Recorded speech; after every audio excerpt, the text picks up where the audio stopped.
सुनने में आ रहा है कि हाफिज साद और हाफिज अनस के बारे में जो हेबियस रिट दायर की गई थी वो खारिज हो गई। आपकी खामोशी लंबी आपको नुकसान दे गई हो, ये वजह हो सकती है। सर जी हमें ये बताइएगा कि जमानतें जो हाई कोर्ट से हो रही हैं जो वो कितनी मिकदार में हो रही हैं? सुनने में आ रहा है काफ़ी ज़्यादा हो रही है। अच्छा, जमानतें खारिज भी हुई हैं? जी, ये तो कोई बताता नहीं है ना। बस खारिज ये बहुत सुनने में आ सारी रहा है कि जमानतें हो रही हैं। जमानतें बहुत खारिज हुई हैं। बिस्मिल्लाहिर्रहमानिर्रहीम, अस्सलाम वालेकुम वरहमतुल्लाह।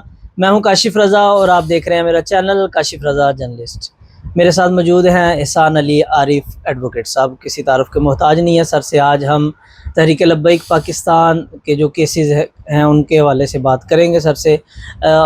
सुनने में आ रहा है, देखने में भी आ रहा है कि काफ़ी ज़्यादा ज़मानतें हाई कोर्ट से भी हो रही हैं, दूसरे जो है ना ATC से भी हो रही हैं। तो सर से इस हवाले से हम गुफ्तगू करेंगे। अस्सलाम वालेकुम सर। जी वालेकुम सलाम। सर जी बहुत शुक्रिया आपका। जी थैंक यू। अच्छा सर जी हमें ये बताइएगा कि ज़मानतें जो हाई कोर्ट से हो रही हैं जो ATC वो कितनी मिकदार में हो रही हैं? सुनने में आ रहा है काफ़ी ज़्यादा हो रही हैं। ज़ाहिर है जी, उसमें जो पिटिशनर्स हैं वो काफ़ी तादाद में होते हैं, तो फिर रूल ऑफ कंसिस्टेंसी की बुनियाद पर जब एक की होती है तो बकिया की हो जाती है।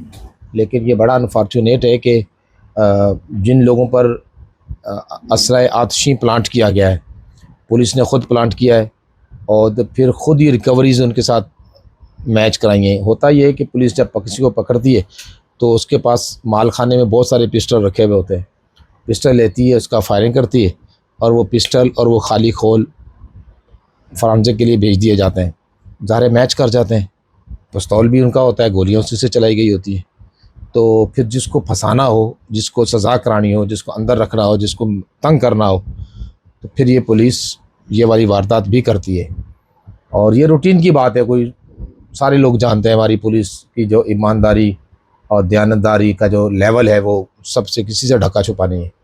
तो इस तरह किया गया है, कई लोगों के साथ बड़ी ज़्यादती की गई है, उनकी ज़मानतें खारिज हुई हैं सबकी। अच्छा, ज़मानतें खारिज भी हुई हैं? जी, ये तो कोई बताता नहीं है ना। बस खारिज ये बहुत सुनने में आ सारी रहा है कि ज़मानतें हो रही हैं। ज़मानतें बहुत खारिज हुई हैं।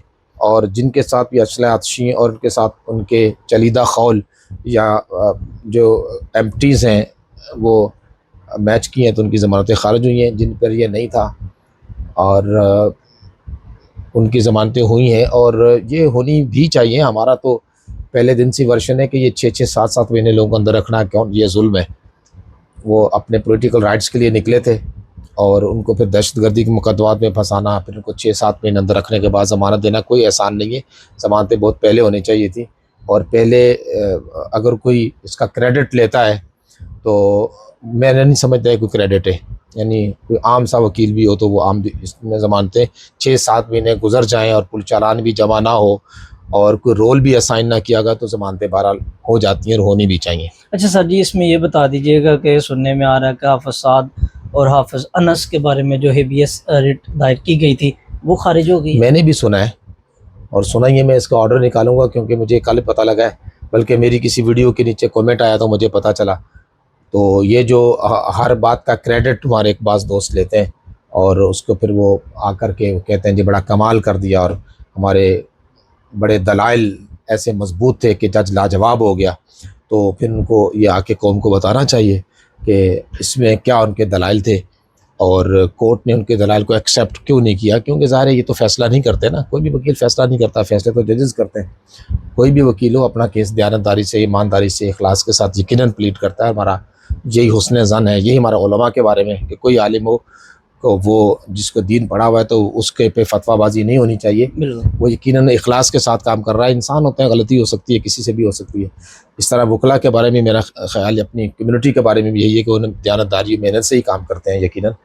और कोई वकील नहीं चाहता कि उनका केस ख़राब हो। तो ये अगर हेबियस खारिज हुई है तो ये अनप्रेसिडेंटल है, यानी बड़ा ही अनफॉर्चुनेट है। हेबियस ऐसी रिट है कि जो कभी भी खारिज नहीं होती।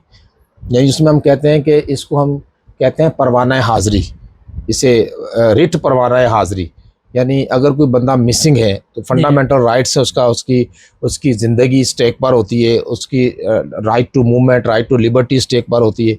हम कहते हैं ये बुनियादी हक़ है उस बंदे को ज़ाहिर किया जाए, सामने लाया जाए, परवाना हाज़िरी के उसको अदालत के सामने हाजिर किया जाए, हमें पता तो चले है का। तो इतनी सी रिट होती है, ये खारिज होने वाली इसमें बात ही नहीं होती।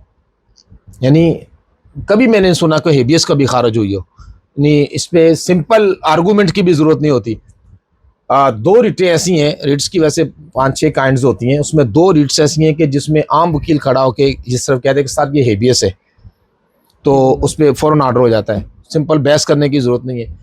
या कहते हैं सर ये it's kind of harassment, sir ये हरासमेंट है, तो फ़ौरन ऑर्डर जाते, फ़ौरन ऑर्डर लिखवाना शुरू कर देते जी कौन हरास कर रहा है, रेस्पॉन्ड नंबर 1 2 3 आप बता दें सर 3 है या 4 है, तो फ़ौरन उसको ऑर्डर कर देंगे कि may not be harassed illegally unlawfully and act with in 4 corners of law, फ़ौरन जो है ना वो ऑर्डर हो जाएगा। इस तरह हेबियस में भी यही होता है, जैसे कहें सर हेबियस है तो कहेंगे अच्छा, फ़ौरन एक तो लंबी डेट नहीं देते इसमें, हेबियस है अच्छा किसके पास हो सकता है, तो आप कहें जी फलां फलां इसमें मतलब वो हो सकता है, ठीक है ओके, उनको ऑर्डर होता है जिले इनको पेश करें, ठीक होगा। ठीक है ना। तो ये तो खारिज नहीं होती, अगर हुई है बड़ा ही अनफॉर्चुनेट है कि यार इधर मतलब क़यादत है, एक थर्ड पॉलिटिकल पार्टी की क़यादत है, और फिर सुना है कि उनके वकला भी वो बकौल उनके जी बड़े नामवर हैं, तो फिर बड़ी अनफॉर्चुनेट है कि क्यों हुई है, और ये ऐसा होना भी नहीं चाहिए।